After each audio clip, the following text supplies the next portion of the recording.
at times. She can be an Energizer bunny. You can put it right. You can shoot him in his head. It's got enough to blow him to keep it going. Nice. I try to get her to gear down a little bit. He's dead. Good girl. Good girl. When Suzie Brewster walks into the room, her energetic attitude and vivacious spirit are immediately evident. Oh my gosh, look at his beard. The huntress, shooter, teacher, mother, and wife can be difficult to keep up with. Born and raised in small-town Oklahoma, you might be surprised to learn this Diana Award-winning huntress and firearm instructor didn't pick up a gun until much later in life. I have an older sister, Ellen, who's 3 years older than me, and a younger brother, Bud. My brother had a BB gun. I had shot it a couple of times. I just didn't know anything about it. But I never shot a shotgun, just never. I wasn't against it, I just didn't know that people had guns. Then I met Bill Brewster. It changed my life. Suzie went to college at Southwestern Oklahoma State University to earn a degree in education, but she had no idea she would walk away with much more than that. I was looking for a date for homecoming and ran across Suzie, and we talked a little bit. I asked her if she'd like to go get a Coke. So she said yeah, and asked her if she wanted to go to homecoming. And she said yeah. So we kind of been together ever since. He was different. He was just such an incredible guy that smiled, those captivating eyes. You will hear it when the bells ring, and when even the mere mention of his name just brings a glow to your heart. And it doesn't stop. It doesn't stop because you've been married 50 years. It's there every day. I think your wife should be your best friend, one that you can talk with about anything, whether it's highs or lows or whatever. And I think that's part of life. That's the way it should be.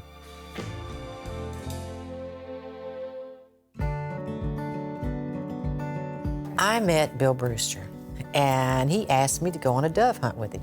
So, poor as I was as a college employee, I bought a really cute green and blue outfit because I was going out with Bill Brewster and go bird hunting with him, and I thought the birds would think I looked good, I guess. But I only really found out that what he planned for me to do was sit in a ditch and bring back the dead birds after he killed them. He was really a cute guy. I probably wouldn't have been able to last through that one. But anyway, I retrieved and did a good job. And then I thought, well, you know, maybe I'll learn to shoot. And I learned that there was a right way to hold a shotgun and that I could do it and I could kill birds and be successful. And we would go deer hunting. And between Christmas and New Year's was kind of our family time. And even when the children were little, we didn't take them till they were about 3. But even the youngest would sit on my lap and was so mesmerized by the animals. Gosh, it's just so much fun being together and being out there. You know, Carol's an excellent shot. The first 2 deer she saw, Bill told her to shoot them. He taught her how to hold her rifle, put that up, 2 dead deer. It's that family time. She was 11 years old. It's getting together and doing. And it's just important to me. Suzie enjoyed spending the quality family time together that hunting provided. But it wasn't until tragedy struck that she developed a deep passion for hunting and the shooting sports. In 1990, Bill decided to run for Congress. The family flew across the state of Oklahoma in 3 separate planes, making the announcement. But things went awry when one of the planes carrying 16-year-old daughter Keisha and 13-year-old son Kent went missing. The phone rang at 3 in the morning, and her words were, "Vicki, my children are missing." And it still gives me cold chills. It was just one of those things you'll never forget. So he and I walked back into the airport. It was just crowded with people just everywhere. And I looked over at the public relations office, the highway patrol, and a tear rolled off his cheek. And so then I saw Bill, you know, and I grabbed him, and, you know, I said, the plane's been found. And so I was like, I mean, I don't remember really a lot that happened at that point. There was just a lot of, I don't know, I suppose I just lost it. I have no clue. I wasn't there. I can't tell you. I mean, I was there, but I wasn't cognizant of what was really taking place. She's the strongest person I've ever known. She's blessed so many lives, and I think it is because she's been through so much. I know I've seen others who their marriage didn't make it after a tragedy like that, but Bill and Suzie have such a deep love for each other, and they've been through some horrible, horrible things, but God has also really blessed them. And how these people that don't have a partner to cling to, like Bill, if you don't have someone to share with and understands and cling to, I don't know what you do. I don't know how you handle it. Through it all, Suzie and Bill never left each other's side. Showing the true definition of resiliency, they decided together to proceed with the campaign.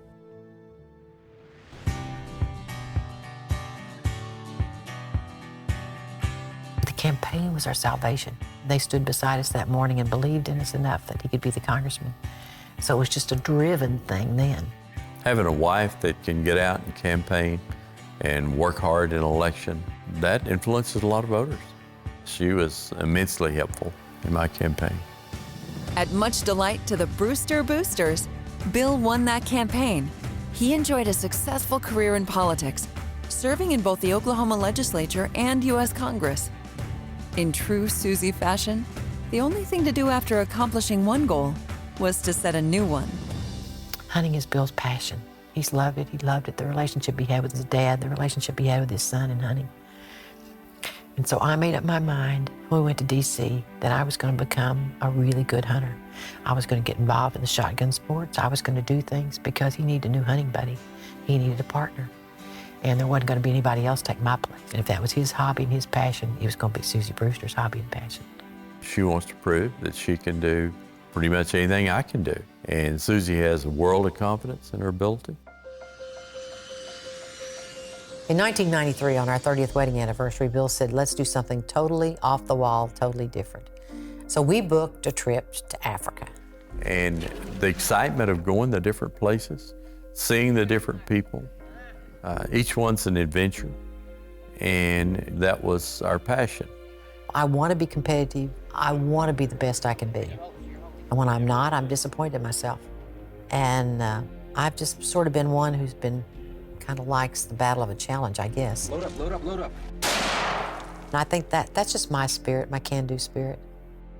So we were hunting somewhere in Africa, and she said, said, I've got quite a number of species that I really think I would like to try to win the Diana Award.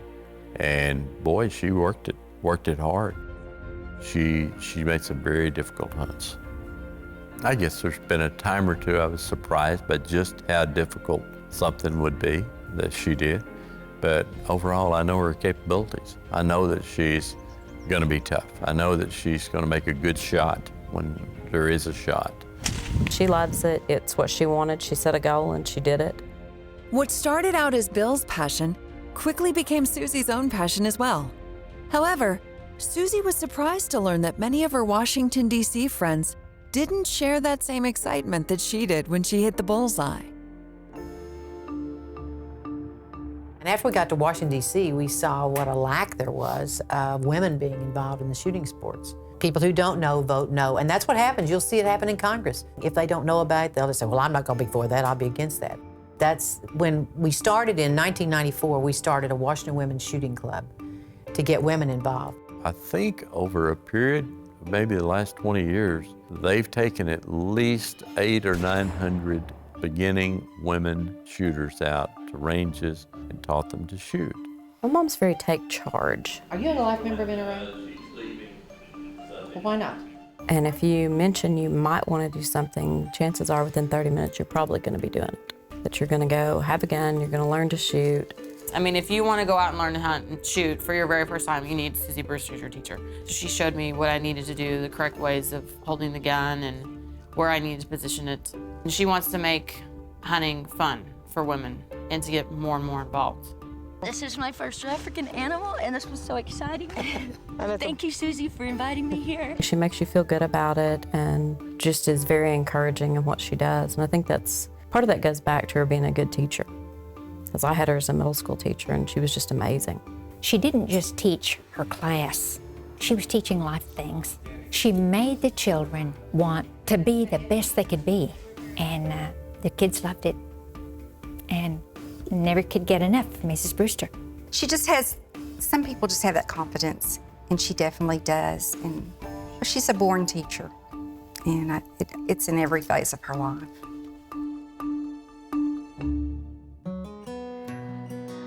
Along with co-chair Susan LaPierre, Suzie Brewster founded the NRA Women's Leadership Forum 7 years ago. The forum's largest annual event, the Women's Leadership Forum Luncheon and Auction, has grown enormously since its inception. This year, more than 500 women attended the event. As co-chairman of Susan LaPierre, she's on the stage quite a bit at different women's events and has a lot of stage presence, and she does a really good job. And there's more and more interest every year among the women of the organization. I've always said women control the world. A woman with a gun has more fun. You just do. It's just the camaraderie you build and the enthusiasm for one another. If you get a woman, you get her circle of friends, you get her family. You really, really do. And I think that's great that women are just that geared toward that way of sharing with their friends and bringing them on board. It is just amazing. The fastest sales right now of self-protection are to women. And if the only reason you took concealed carry was to take possession of a gun in defense of yourself or your family, wouldn't it be much better to know what to do if you were faced with a firearm that you could defend? So I believe that the sole purpose of the NRA is protection of the Second Amendment. You've just got to believe in that. If you believe in our Constitution and believe in America. And we just have a lot of personal responsibilities. And that Second Amendment is very important to me, the right to be able to defend ourselves and to have firearms.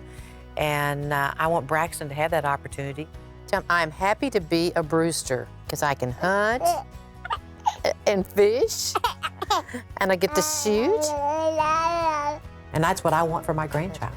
That's what I want for my surrogate children here. I want them to have the kind of life that they deserve. Everywhere Suzie goes, she makes a difference. From the classroom, to the campaign trail, to the jungle in Africa, she impacts lives everywhere she goes. I think we all refer to her as Mom Suzie. It's nice to have somebody that you know is from home and there to kind of, take care and watch over you. Susie's my second mom. She's everybody's mom. If you're ever sick and she knows it, she's gonna bring you food over and take care of you, just like your own mom would do. She's a great Mimi. Brax has had a really good Christmas. He got his first rifle, got his lifetime membership to the NRA. She's very loyal, she's very determined, she's very giving. I cannot change the world, but because of me, someone's world's different, even if just for a day. So I think that's pretty special.